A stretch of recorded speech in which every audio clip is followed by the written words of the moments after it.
Good morning, students. Today we'll start chapter number 5, India Agriculture, Industry and Transportation. हम इस chapter में हमारे India का agriculture industry and transport facilities के बारे में लर्न करेंगे। India is an agricultural country. India जो है हमारा एग्रीकल्चर कंट्री है, हम सब जानते हैं। About 70% of people are engage in agriculture activity.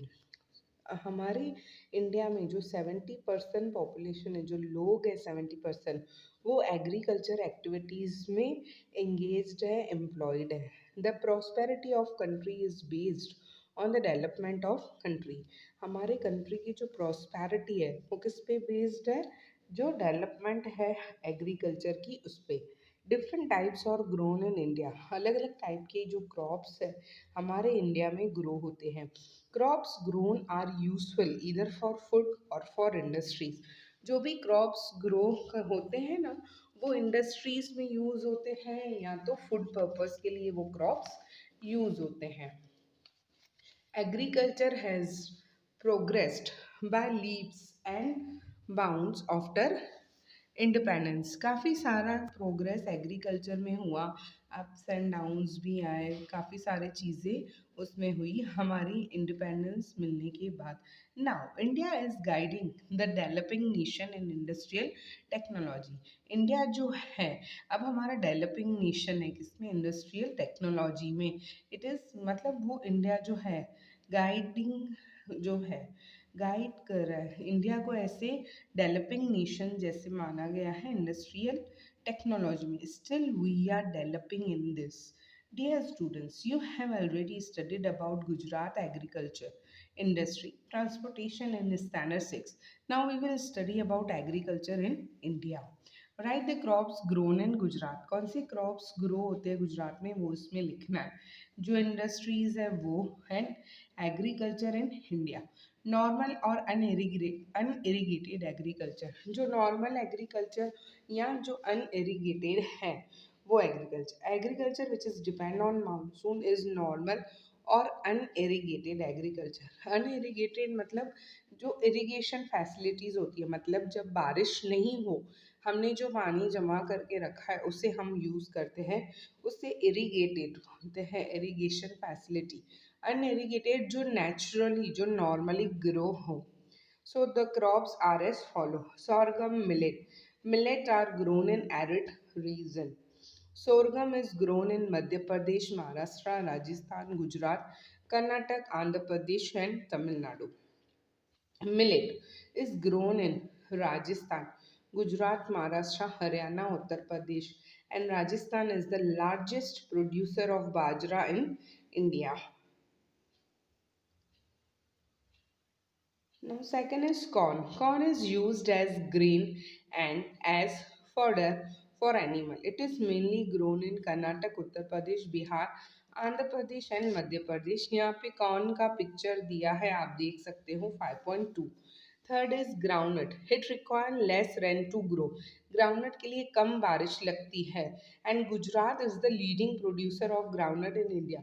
Gujarat में सबसे ज़्यादा इसका प्रोडक्शन होता है। It is also grown in Andhra Pradesh, Tamil Nadu, Maharashtra, Madhya Pradesh.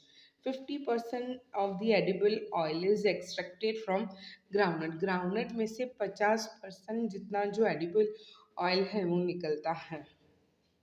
Second है dry farming. During the monsoon season, water is collected in low-lying area and dry farming practice in such area.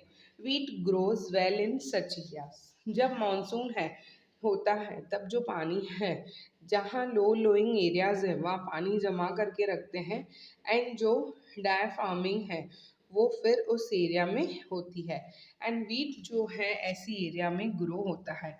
Irrigation farming. The land where farming is done through irrigation, that is well, lakes, canal, etc., is called irrigation farming. In India, 30% of land irrigation farming is carried out.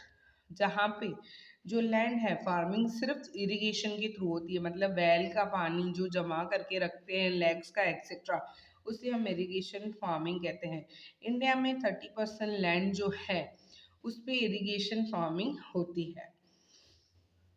इसके बाद है sugar cane. India is a leading producer of sugar can in the world. सबसे ज़्यादा sugar cane का production जो है वो पूरे वर्ल्ड में इंडिया में होता है। Hot and humid climate is favourable for sugar cane. Hot and humid climate जो है वो सही रहता है शुगर कैन के लिए। Sugar cane is grown in Punjab, Gujarat, Uttar Pradesh, Haryana, sorry Punjab, Gujarat, Uttar Pradesh, Andhra Pradesh, Maharashtra, Haryana, and Tamil Nadu. Then is cotton. Cotton crops take 6 to 8 months to get ready. 6 to 8 months लगते हैं इसको रेडी होने में and the sky should be clear when it is harvested. जब इसकी जो production है, जब समझो कॉटन रेडी हो जाती है, तब जो है हार्वेस्टिंग के टाइम उसको उस क्रॉप को उसमें से रिमूव करने के लिए, कॉटन को रिमूव करने के लिए जो स्काई है क्लियर होना चाहिए, जैसे मॉइस्ट या ऐसे पानी वाला नहीं होना चाहिए, रेन नहीं होना चाहिए। It is mainly grown in Gujarat, Maharashtra, Andhra Pradesh, and Haryana, Punjab. Now here is things to know. Punjab is a leading producer of wheat. It is called wheat bowl of India. Beside it is grown in Haryana, Uttar Pradesh, Bihar, Rajasthan, Gujarat, Maharashtra, and Karnataka.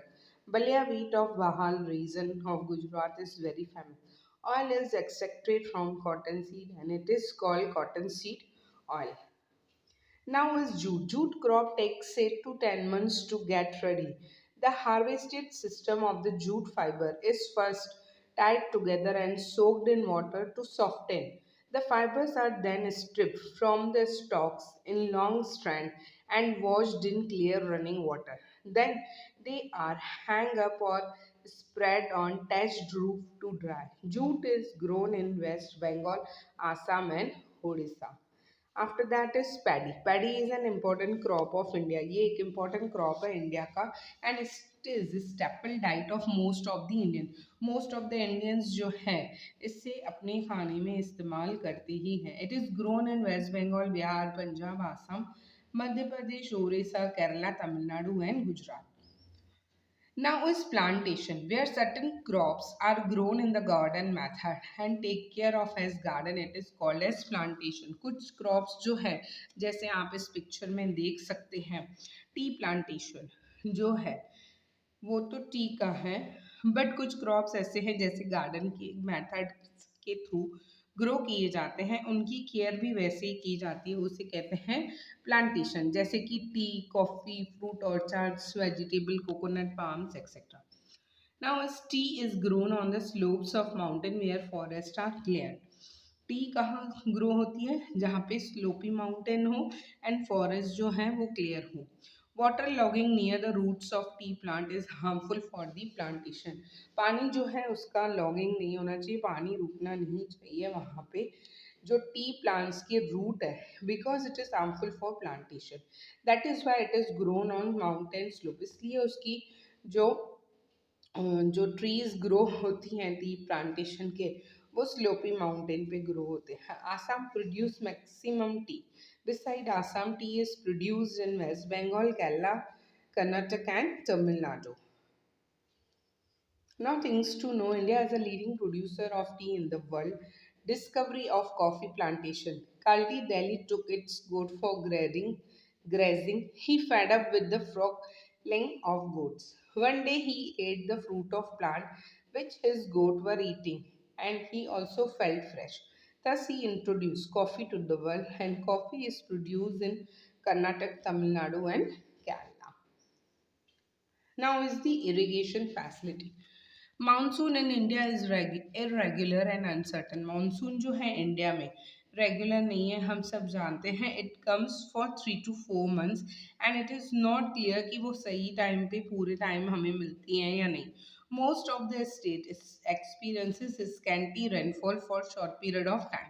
कहीं कहीं जो है state में scanty कम rainfall होती है या कम time के लिए आती है। Due to uncertainty rainfall more than one crop is rarely grown on entire portion of land. Uncertainty है रेनफॉल में, इसके लिए सिर्फ एक ही क्रॉप जो है मुश्किल से ग्रो होता है पूरे लैंड के उस पोर्शन पे। Hence to increase agriculture production irrigation is necessary. Agriculture production बढ़ाने के लिए हमारे लिए इरिगेशन फैसिलिटी जो है वो बहुत ही ज़रूरी है। Now here is column things to know. The length of Indira Canal is 9,425 kilometer. It is the longest canal project of the world. It is because of this canal that barren land of Rajasthan has become fertile for farming. So students will continue in the next class. Here we completed agriculture part. Thank you all.